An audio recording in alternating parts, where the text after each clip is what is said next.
ازدواجی رشتے کی اہمیت اللہ کی نظر میں بہت بڑی ہے۔ انسان کو فطری اصولوں پر سمجھایا۔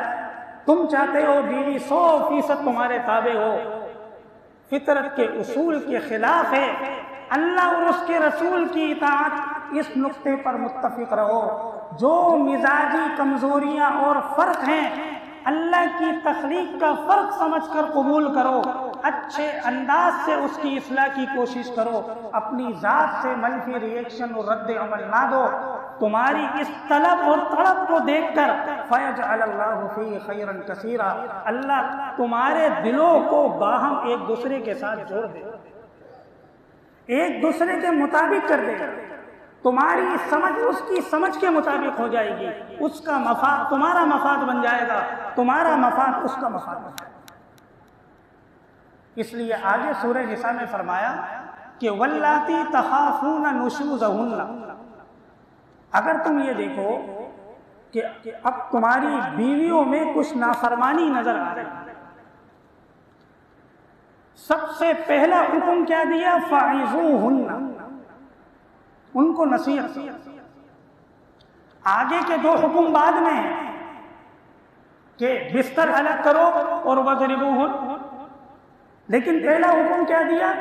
فَعِظُوهُنَّ، ان کو نصیحت کرو۔ رسول اللہ صلی اللہ علیہ وسلم نے فرمایا کہ نصیحت کی تاثیر یہ ہے کہ وہ نرمی کے ساتھ اثر رکھتی ہے۔ آج ہماری نصیحتوں میں جو اثر نہیں، ہم اپنے گھریلو معاملات میں بہت سی خلاف مزاج چیزیں دیکھتے ہیں، سمجھاتے بھی ہیں، لیکن اس کا مثبت اثر نظر نہیں آتا۔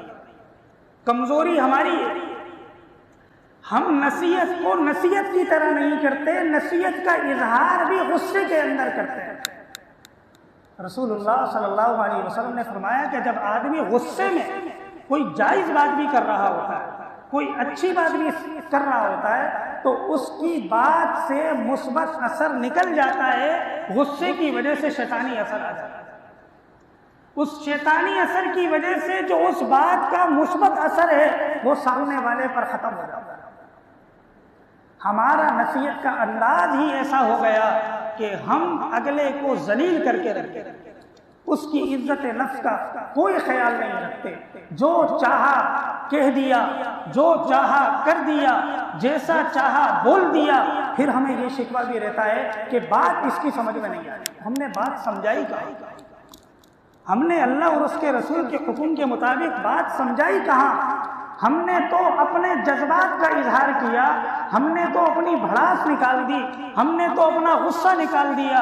رسول اللہ صلی اللہ علیہ وسلم فرما رہے ہیں غصے میں زبان استعمال نہ کرو، خاموش ہو جاؤ، اعوذ باللہ من الشیطان الرجیم پڑھو، لا حول ولا قوت الا باللہ پڑھو، اس جگہ سے ہٹ جاؤ، کچھ دیر آرام کر لو۔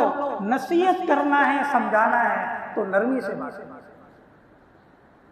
تو یہ فطری چیزیں قرآن کریم کی تعلیمات کو سامنے رکھ کر ہمیں ملتی ہیں کہ ہم میں سے ہر ایک یہ چاہتا ہے کہ ہماری ازدواجی زندگی کامیاب ہو۔